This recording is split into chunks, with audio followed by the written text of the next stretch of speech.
This looks like paradise. Stunning waterfalls. Explosive geysers, the safest country in the world. But behind these walls lives a different kind of darkness. I knew from the start something was going to go wrong.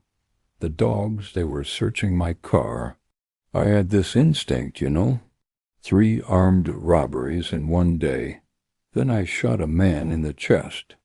Later, I stabbed a guy 8 times. Tonight, guards will search a cell, and what they find will shock everyone. What they discovered changes everything. Iceland, the land of fire and ice. A place where nature's raw power collides with breathtaking beauty. Every year, millions of tourists flock here, drawn by its majestic waterfalls, explosive geysers, and the promise of absolute safety. Ranked #1 safest country in the world. But there's something they don't advertise in the tourism brochures. Hidden in this paradise is one of the most dangerous places in Iceland. Litla-Hraun maximum security prison. Behind these walls, 80 of Iceland's most dangerous criminals are locked away from society. Drug smugglers, armed robbers, violent offenders serving the longest prison sentences in the country's history. But here's what makes this place truly unique and truly terrifying. In most prisons around the world, guards carry weapons. Batons, tasers, firearms. Not here. Guards at Litla-Hraun work completely unarmed. Their only protection? A radio and their instincts. I hope today will be a normal day. That is always my hope when I start my shift. I feel safer wearing a vest. It just feels good to have it on. Harpa has been guarding Iceland's most dangerous criminals for 16 years. That's over 5,000 shifts. 5,000 mornings of not knowing what she face when those cell doors open. The prison consists of 4 main buildings sprawled across 45,000 square meters. That's roughly 8 football fields. Building 1 houses the isolation wing, solitary confinement for the most dangerous or troubled inmates. Building 2 is administration and intake for new arrivals. Building 3 has 3 corridors with 23 cells. And Building 4, the largest, contains 5 corridors housing 55 prisoners. Escape is virtually impossible. Even if you make it past the double fences, the surveillance cameras, and the guards, Iceland is an island. There's nowhere to run. We have all kinds of crimes here. We don't separate them into categories or anything like that. We mix them together. Drug offenses, assault, robbery, even the longest prison sentence ever given in Iceland. They're all here, living side by side. It's 8 a.m. Morning unlock. For safety reasons, guards never enter cell blocks alone. Always in pairs. Always watching each other's backs. When we start our shift, the first thing we do is unlock the cells. Then we distribute the medication. But first we need to make sure everyone's still alive. I need a sign of life from everyone. Most suicide attempts happen at night. Every morning there's this moment of worry until everyone responds. Good morning. I need to hear from you. Each cell is 8 square meters. That's about the size of a small bathroom. Inside, a bed, a desk, a toilet, a sink. And for the next several years, this is home. Getting ready to clean my room, make breakfast, and get ready for job. Except Sunday. Sunday is a little bit different. But it's always busy. I'm always busy. I make myself routine as much as I can. Then time is faster, so it's good. My daughters, 14 and 16. I haven't seen them in 3 months. Marco was arrested at the Iceland border with 7 kilograms of cocaine hidden in his vehicle. In a country with virtually no drug production, he represents exactly what authorities fear most. International smuggling networks bringing narcotics to Iceland's growing addict population. I expect 4 to 5 years. I was caught smuggling cocaine. The police found 7 kilos on me. The verdict will be announced in a few days. In Iceland, drug smuggling can carry up to 12 years. 12 years. My youngest daughter, she will be in her 20s when I get out. If I'm lucky. I felt it from the start. I knew something was going to go wrong. I had the instinct, you know. The dogs were searching inside my car. They couldn't find it at first, but of course they kept looking, and they found it. They knew I was coming. It is what it is. I didn't rape nobody. I'm not a pedophile. Those people I don't respect. Those people we cannot have in this hole. But me? This is something everybody can do. Even you. The reality of Iceland's drug crisis has been escalating for years. Drug seizures have nearly doubled compared to just 5 years ago. In 2020, 14 kilograms were seized. In 2025, 28 kilograms. And every shipment that makes it through represents a pipeline feeding addiction in one of the world's most isolated nations. But Marco's case is just one story.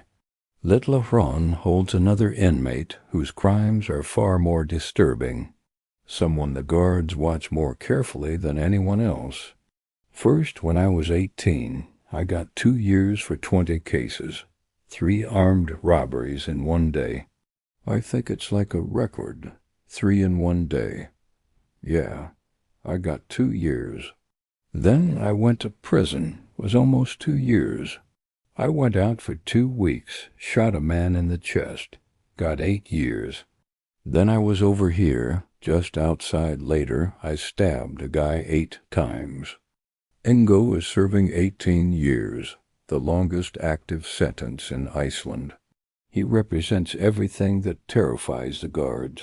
Young, violent, unpredictable, and he won't see freedom again until he's 41 years old. Ingo is not allowed to work in the prison. The risk of giving him tools is too great. He's considered unpredictable. We keep an eye on him. We don't trust anybody, but him we watch very carefully. So this is the reality of Litla-Hraun. Unarmed guards protecting society from drug smugglers and violent criminals. All of them living together. All of them just one door away from freedom or chaos. But the morning routine is just the beginning. As the day unfolds, the real test begins. Because in a prison where everyone is mixed together, where guards have no weapons, and where the most violent criminals in Iceland share the same walls, anything can happen. Inside Litla-Hraun, survival isn't just about doing your time. It's about establishing your place in a hierarchy where the weak don't last long. For inmates like Marco, that means staying busy, staying strong, and staying alert. In order to leave the wing, I have to report to the guards. They track every movement. They know where everyone is at all times. I work in the prison's metal workshop. It's a whole new world for me. I was a restaurant owner. I never worked with metal before. Jobs are scarce in Litla-Hraun and highly sought after. The prison has 4 workshops: metal production, license plate manufacturing, carpentry, and electrical recycling. Only the most trusted inmates are given access, because inside these workshops are tools that could easily become weapons. When I asked for the job, I asked them, "Hey, do you know metal?" I say I can try, and then I just did it. Everything is easy to learn. You just need to want it, to want to work. Most of the guys don't work. They're staying upstairs with pills and sleep. It's not good, but for me it's good. It's good time like this. Marco earns the equivalent of about $3 per hour. He uses some of the money for himself and sends the rest to his children. However, being busy is more important to him than the money. The inmates work around 6 hours a day. 6 hours during which they could forget the dreary prison routine for a few moments. I have 2 or 3 conversations with each person beforehand. I also ask other guards for their opinion. When you've been here for almost 20 years like me, you get to know people. Some of them keep coming back. The men in here, they all have different backgrounds and talents. And basically, my job is to teach them everything I know. So sometimes I give them my personal phone number, and when they apply for jobs outside, the company representative can call me and ask me about them. 3 of my guys from the workshop here have even passed their journeyman's examination. This is something I'm extremely proud of, and it motivates me. But even the most experienced supervisors don't trust any of the inmates 100%. At the end of the day, everyone is checked with a metal detector. Time and again, prisoners manage to smuggle tools and other items out of the workshops. During cell searches, guards sometimes find these items. These are made of plastic, so we can't find them with a metal detector. They hide them somewhere. Most of them have them for self-defense. In any case, the weapon is still potentially deadly. Security Chief Omar keeps a collection of the most unusual contraband as a kind of memorial. Homemade knives carved from toothbrushes, shanks made from metal bed frames, weapons that look like toys but are fully functional. In addition to homemade weapons, cell phones are also highly sought after by inmates. What looks like a toy is actually a functional phone with a SIM card. They also make tattoo machines. They take a pen and find a motor from a razor or something to create the vibration. They take apart things they're allowed to have, for example, game consoles or household appliances. They break it just to get a certain part. Since the cells themselves are not monitored by cameras, the guards can only take limited action. This is a major security concern. That worries the guards, which is why they wear stab-proof vests. Because when in doubt, they know they themselves can become victims. There's a special system in place to ensure that the whereabouts of each prisoner are known at all times. Prisoners have to give their keys to the guards. They're not allowed to keep them. In exchange, they receive a card. That way, the guards know who is in the cell block and who is outside. When inmates go to work, they have to give this card to the guards there. Another card shows the guards where the prisoner is currently located. In addition, countless high-resolution cameras are installed throughout the prison grounds.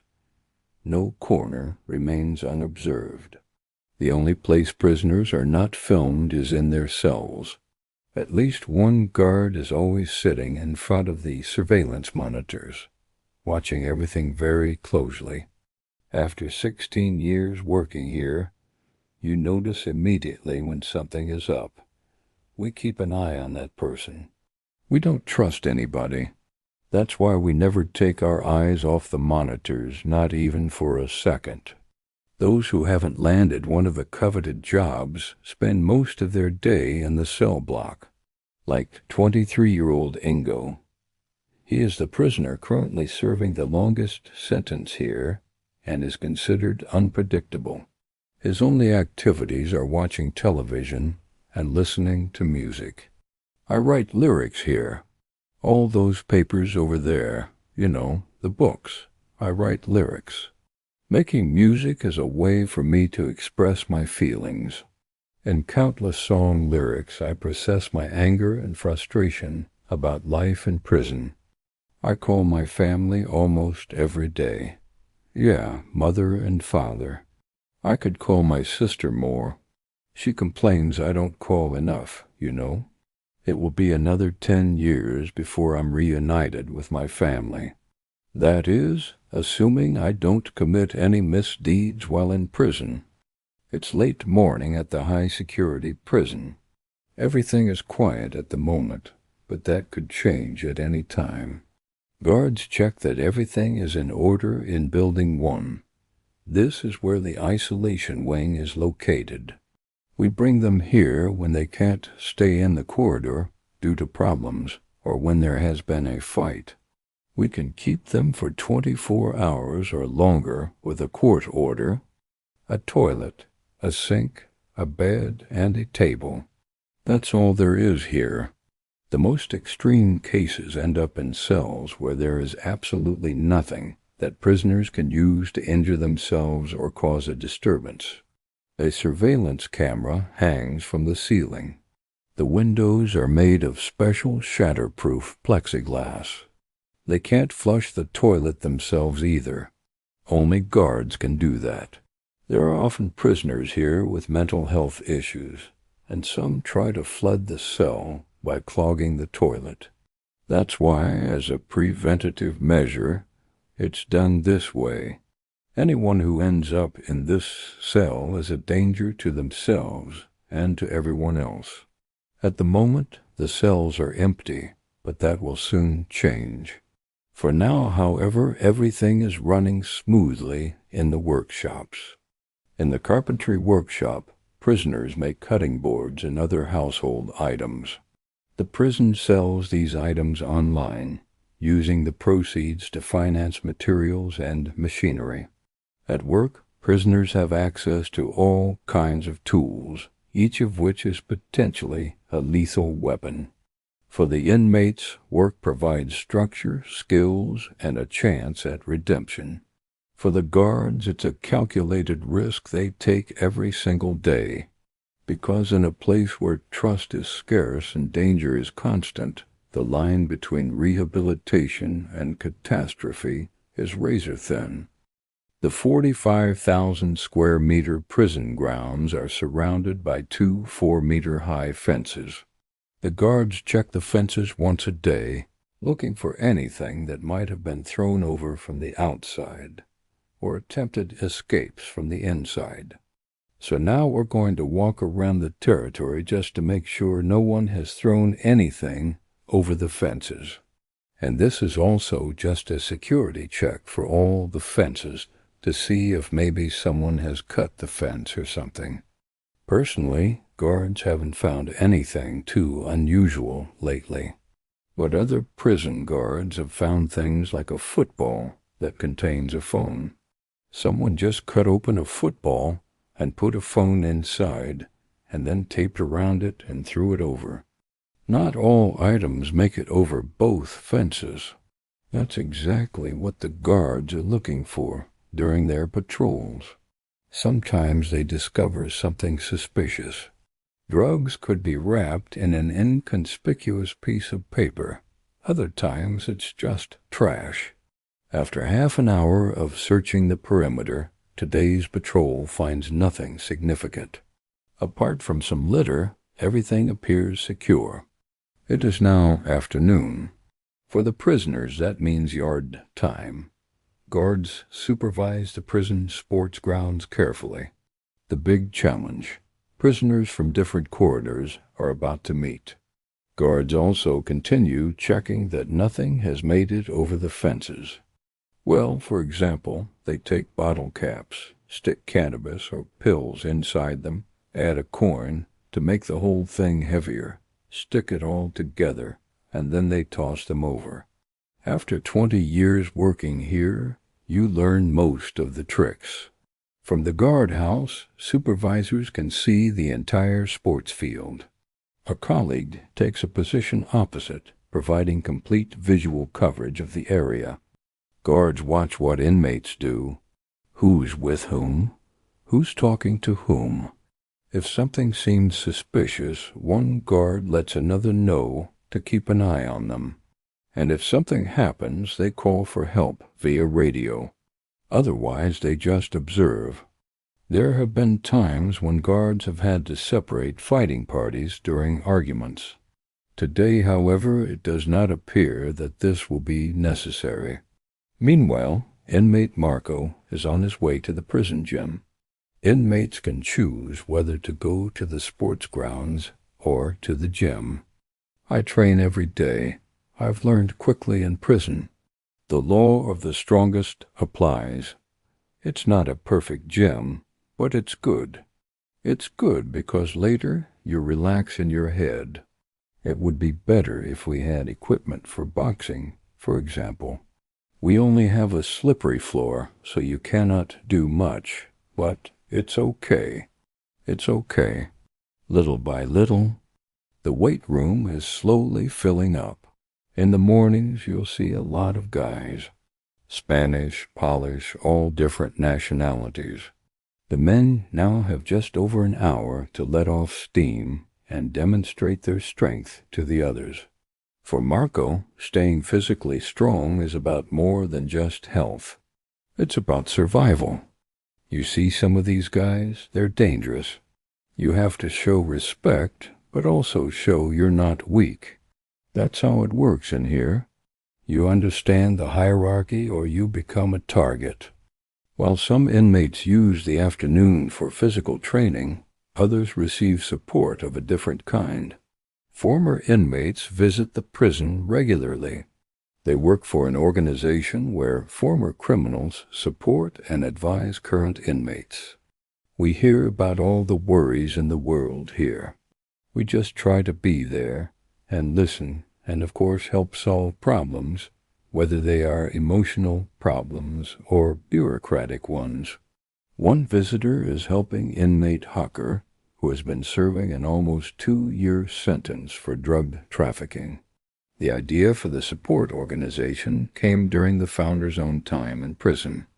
The organization was founded right here in this prison, simply because so many things needed to be improved.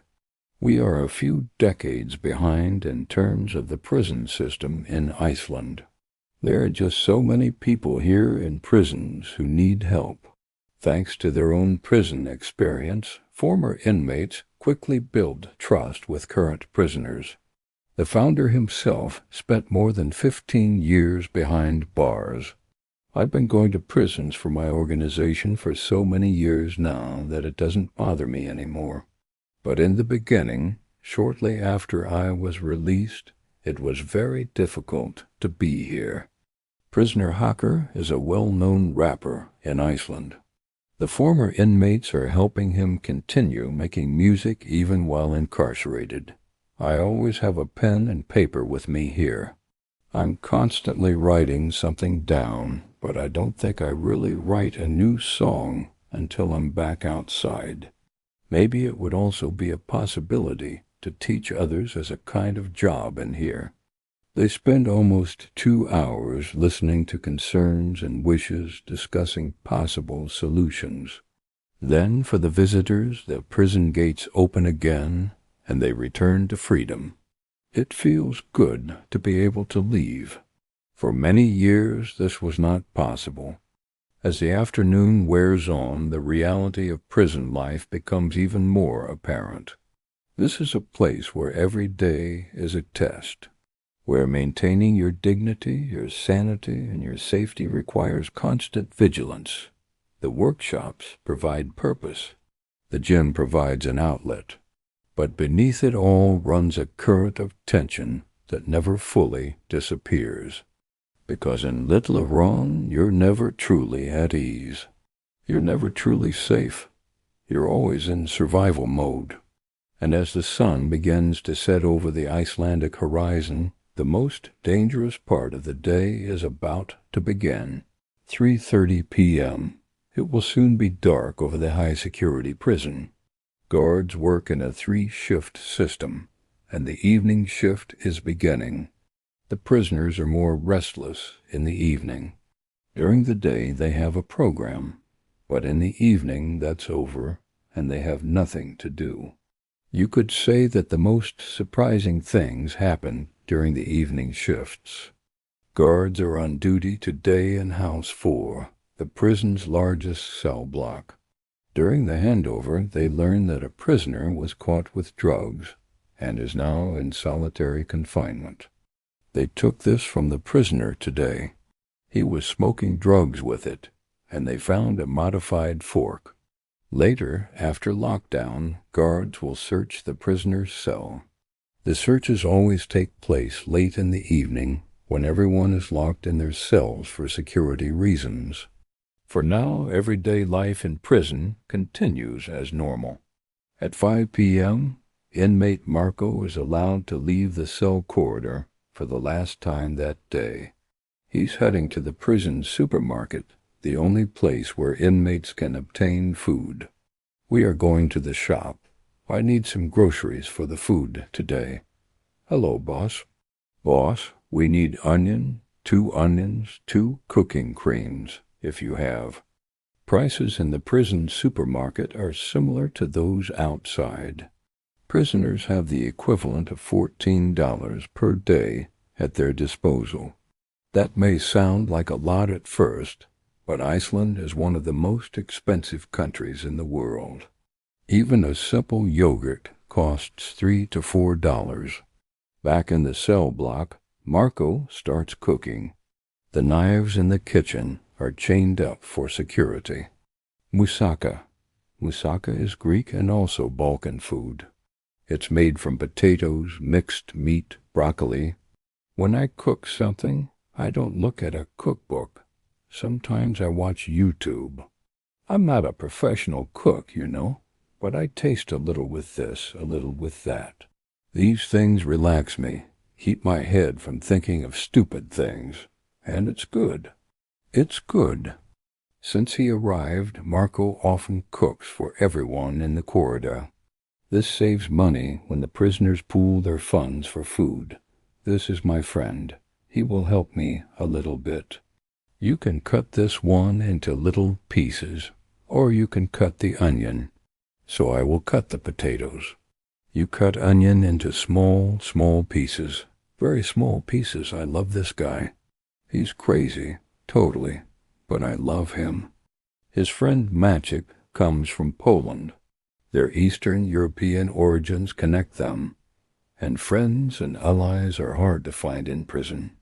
After an hour, the moussaka is almost ready. It is now almost 7 o'clock. The prisoners are no longer allowed to leave the corridors. Guards make their way to the cell blocks. It's time for the evening head count. We count the prisoners during every evening shift. This also ensures that everyone is in the correct corridor. The guards do not need a list. They know each prisoner, and they take the time to exchange a few words with each one. This way they notice immediately if something is wrong. Everyone's here. Everything's fine. They will observe the prisoners via the cameras for the next few hours. In the evenings, we often have what we call collisions in the hallway. That's simply because the prisoners have nothing else to do now. They have no more distractions. And that also means that they now have a lot of time to think about how to get things they're not allowed to have. And they often find a way because they simply have so much time to think. For guards, this means being particularly vigilant right now. For Marco and his fellow inmates, it's time for dinner. Eating together brings a sense of reassuring normality for everyone, at least for half an hour. Today, the evening in Iceland's largest prison is quiet. At 10 o'clock, it's lights out. Some prisoners try everything they can to gain a few extra minutes before being locked up in their cramped cells for the next 10 hours. Yeah, everyone's in. Let's check. After ensuring that all doors are securely locked, the announced search begins. The cell's occupant is spending the night in solitary confinement. How long he has to stay there depends on what the guards find. This is the moment everyone has been waiting for. What secrets lie hidden in that cell? What will the guards discover? The answer is just minutes away. The guards begin to systematically search the cell. They work methodically, knowing that inmates are masters at concealment. Okay, how are we going to do this? I'll start with the bed. Okay, then I'll go to the bathroom. Okay, let's go. Within minutes, they make their first discovery. This was under his pillow. All I did was lift it up. A small bag containing what appears to be drugs, and there's already more. Possibilities of like acid strips. After searching for less than 5 minutes, the guards have already found a screwdriver and drugs, and that's not all. More drugs and a Wi-Fi router with a webcam are hidden in the cell. The webcam? Yeah, I don't know how he got it, but he probably got the router from the recycling plant. That's where the prisoner works. And that router isn't the only thing he smuggled from there into his cell. Look, another one, and another one. And here's another one. Apparently, the prisoner systematically stole routers from the recycling area. The suspicion is that he planned to repair them and then trade them for drugs. The guards find a total of 4 routers in the cell. After these discoveries, there's no mercy. They search every inch of the cell twice, and they take anything that looks even remotely suspicious. Finally, it's time to check the mattress. The search takes almost an hour. We found lots of things that are not allowed in prison. We are now looking at all the items very carefully. If there is anything that he is allowed to have, he will of course get it back. Guards spend the rest of their shift checking and documenting the items they have found. We have found a lot of things that are illegal in prison. The prison management is now reviewing this, and then they will decide how long the prisoner must remain in solitary confinement. The inmate has definitely lost his job at the recycling plant. The guard's shift ends at midnight. I'm happy to go home. A new day is about to begin for the inmates of Iceland's toughest prison. While guards return to their families, the inmates face another night behind bars. Another day of counting down the time until freedom. For some, like Ingo, that day is still more than a decade away. For others, like Marco, the uncertainty is almost worse than a long sentence. Shortly after filming ended, inmate Marco received his sentence. 4 years and 6 months, plus a fine of $35,000. So it will be a long time before he sees his girlfriend and children again. His daughters will be 18 and 20 years old when he finally walks free. In a place like Litla-Hraun, time moves differently. Days blend together in an endless routine of lockdowns and unlocks, work shifts and yard time, hope and despair. The guards go home to their families each night, grateful for their freedom. The inmates remain, trapped in 8 square meter cells, counting the days, the months, the years. This is Iceland's darkest secret. Not the crimes that brought these men here, but the reality of what happens to them once they arrive. The unarmed guards who risk their lives every day. The makeshift weapons hidden in plain sight. The contraband that flows through despite every security measure. The isolation cells where men break down. The workshops where redemption might be possible. It's a system that tries to balance punishment with rehabilitation, security with humanity. And like all prisons around the world, it's imperfect. But unlike most prisons, Litla-Hraun forces us to confront uncomfortable questions. What do we owe to those who have committed crimes? How do we protect society while still treating inmates with dignity? And in a place where guards work unarmed among violent criminals, who is truly in control? The sun rises over Iceland's volcanic landscape. Tourists begin their day, cameras ready to capture waterfalls and geysers. And behind the walls of Litla-Hraun, guards start another shift. Another morning of checking cells. Another day of hoping nothing goes wrong. Because in a prison at the end of the world, every day is unpredictable. Every moment carries risk. And the only certainty is that tomorrow it all begins again. If this documentary opened your eyes to the reality of prison life, I need you to do something right now. First, smash that like button. Your like tells YouTube to show this to more people who need to see the truth about what happens behind these walls. Second, subscribe to this channel and hit that notification bell. We're exposing the world's toughest prisons, and you don't want to miss what we uncover next. Seriously, click subscribe right now. It takes 2 seconds, and it helps us continue making these documentaries. Third, drop a comment below and tell me, which inmate's story shocked you the most? Was it Marco and his fight to stay connected to his daughters? Or Ingo serving 18 years for violent crimes? Or maybe it was the guards working completely unarmed that blew your mind? Let me know in the comments. I read every single one. Fourth, share this video. Send it to someone who thinks they know what prison is like. Post it on your social media. Share it with your friends. The world needs to see this.